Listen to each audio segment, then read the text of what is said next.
ओम श्री शक्ति नमः, ओम श्री शक्ति नमः, ओम श्री शक्ति नमः।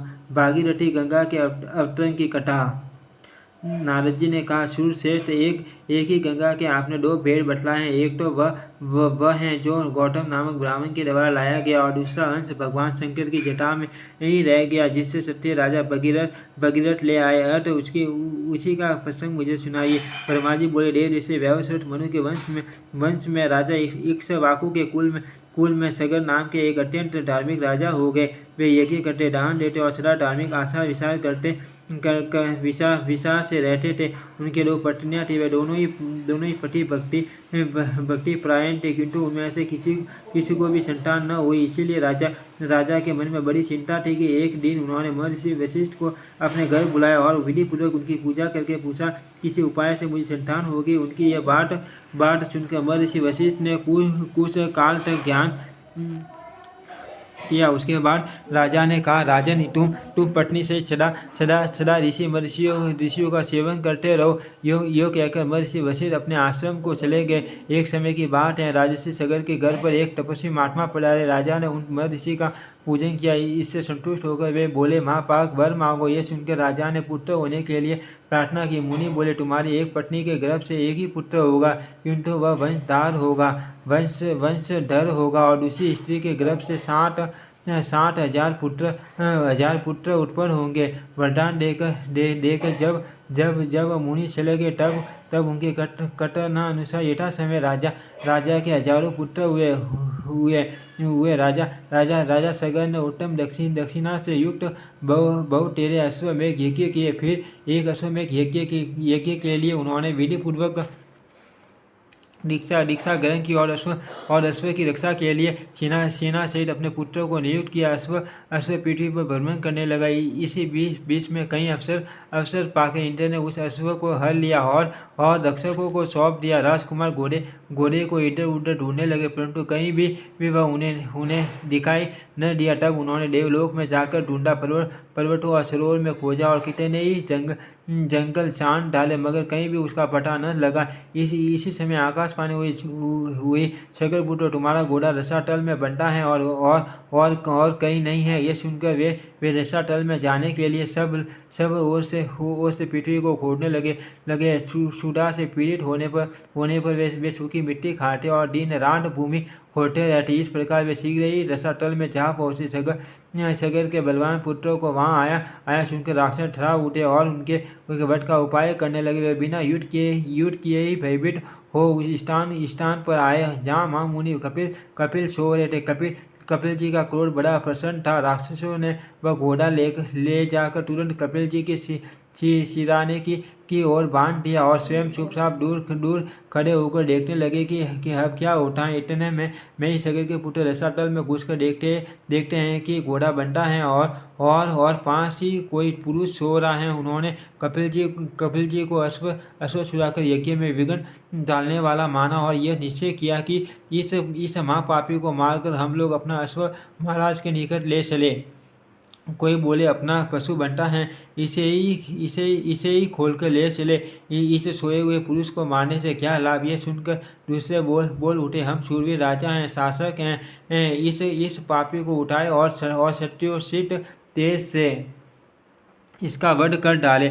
फिर क्या था। वे मुनियों को कटु वचन सुनाते हुए लाठों से मारने लगे। इससे मुनिश्रेष्ठ कपिल को बड़ा क्रोध हुआ। उन्होंने सगर पुत्रों की ओर रोषपूर्ण दृष्टि से देखा और भस्म कर डाला। वे सब के सब जलकर राख हो गए। नारद यज्ञ में दीक्षित महाराज सगर को इन सब बातों का पता न लगा। उस समय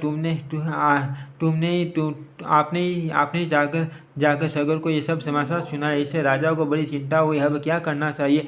यह बात उनकी समझ में न आई। राजा सगर के एक दूसरा भी पुत्र था, जिसका नाम असमंजमज्जा था। वह मुक्तावश नगर के बालकों को उठाकर पानी में फेंक देता था तथा पूर्ववासियों ने एकत्रित होकर राजा सगर को इस बात की सूचना दी। पुत्र का यह अन्याय जानकर महाराज को बड़ा क्रोध हुआ। उन्होंने अपने अमात्यों से कहा, यह समझा बालकों की हत्या करने वाला तथा सत्य धर्म का त्यागी है। यह इस देश का त्याग कर दे। महाराज का यह आदेश सुनकर अमात्यों ने राजकुमार को तुरंत देश निकाला दे दिया। असमझा वन में चला गया। अब राजा सगर चिंता करने लगे कि हमारे सब पुत्र ब्राह्मण के शाप से रसातल में नष्ट हो गए। एक बसा था, वह भी वन में चला गया। इस समय मेरी क्या गति होगी।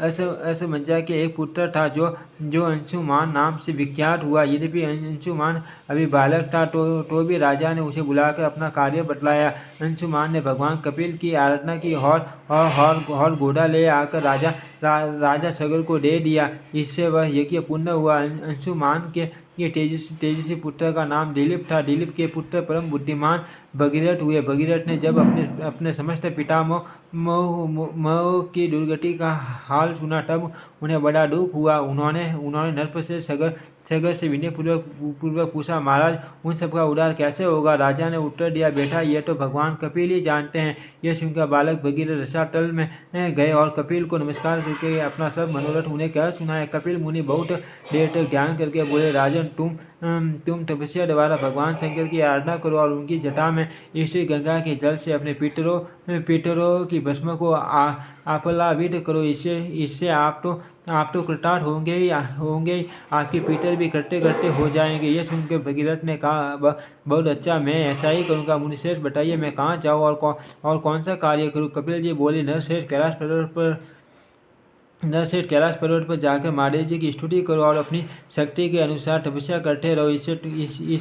इससे आपके अभिष्ट की सिद्धि होगी। मुनि का यह वचन सुनकर भगीरथ जी ने उन्हें प्रणाम किया और कैलाश पर्वत की यात्रा की। वहाँ पहुँचकर पवित्र बालक भगीरथ ने तपस्या का निश्चय किया और वह भगवान शंकर को संबोधित करके इस प्रकार का, प्रभु मैं बालक हूँ, मेरी बुद्धि भी बालक की है और आप भी अपने मस्तक पर बाल चंद्रमा को धारण करते हैं। मैं कुछ भी नहीं जानता, आप मेरे इस अनजानपन से ही प्रसन्न होइए। अमरेश्वर, जो लोग वाणी से, मन से और क्रिया से कभी मेरा उपकार करते हैं तथा हित साधन में संलग्न रहते हैं, उनका कल्याण करने के लिए मैं उमा सहित आपको प्रणाम करता हूँ। आप देवता आदि के लिए भी पूज्य हैं। जिन पूर्वजों ने मुझे अपने सगोत्र और सम्मान धर्मा के रूप में उत्पन्न किया और पाल पोष कर बड़ा बनाया। भगवान शिव उनका अभिष्ट मनोरथ पूर्ण करे। मैं बालचंद्र का मुकुट धारण करने वाले भगवान शंकर को नित्य प्रणाम करता हूँ।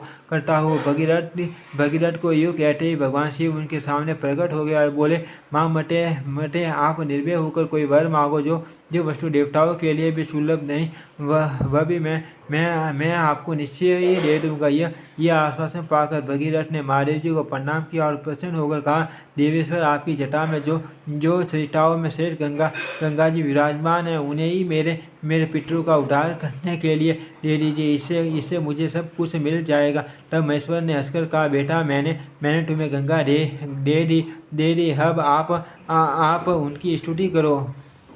महादेव जी का वचन सुनकर भगीरथ ने गंगा जी की प्राप्ति के लिए भारी तपस्या की और मन को संयम रखकर भक्तिपूर्वक गंगा का स्तवन किया। बालक होने पर भी भगीरथ ने अबाल कोशित पुरुषार्थ करके गंगा जी की भी कृपा प्राप्त की। महादेव जी से प्राप्त हुई गंगा को पाकर उन्होंने उनकी परिक्रमा की और हाथ जोड़कर कहा, देवी माँ मुनि कपिल के श्राप से मेरे पीटर दुर्गति में पड़े हुए हैं। माता आप उनका उद्धार करें। देव नदी गंगा सबका उपकार करने वाली, वे स्मरण मात्र से सब पापों का नाश कर देती हैं। उन्होंने भगीरथ की प्रार्थना सुनकर तथास्तु का और लोगों का उपकार एवं पितरों का उद्धार करने के लिए भगीरथ के कथन अनुसार सब कार्य किया। राजा सगर के दो पुत्र भस्म होकर रसातल में पड़े थे। उन्हें अपने जल से अपलावित करके गंगा जी ने उनके खोदे हुए गड्ढे को भर दिया। मामू ने इस प्रकार आपको क्षत्रिय गंगा का वचन सुनाई है। ये माहेश्वरी, वैष्णवी, बर्मानी, पावनी, भागीरथी, देव नदी तथा हिमगिरी शिखराश्रय हिमालय की चोटी पर रहने वाली आर्य नामों से पुकारी जाती है। इस प्रकार महादेव जी की जटा में स्थित गंगा का जल 2 स्वरूपों में विभक्त हुआ। विंध्यागिरी के दक्षिण भाग में गंगा है, उन्हें गौतमी गोदावरी कहते हैं, और विंध्यागिरी के उत्तर भाग में स्थित गंगा भागीरथी कहलाती हैं। ओम श्री शक्ति नमः। ओम श्री शक्ति नमः। ओम श्री शक्ति नमः। ओम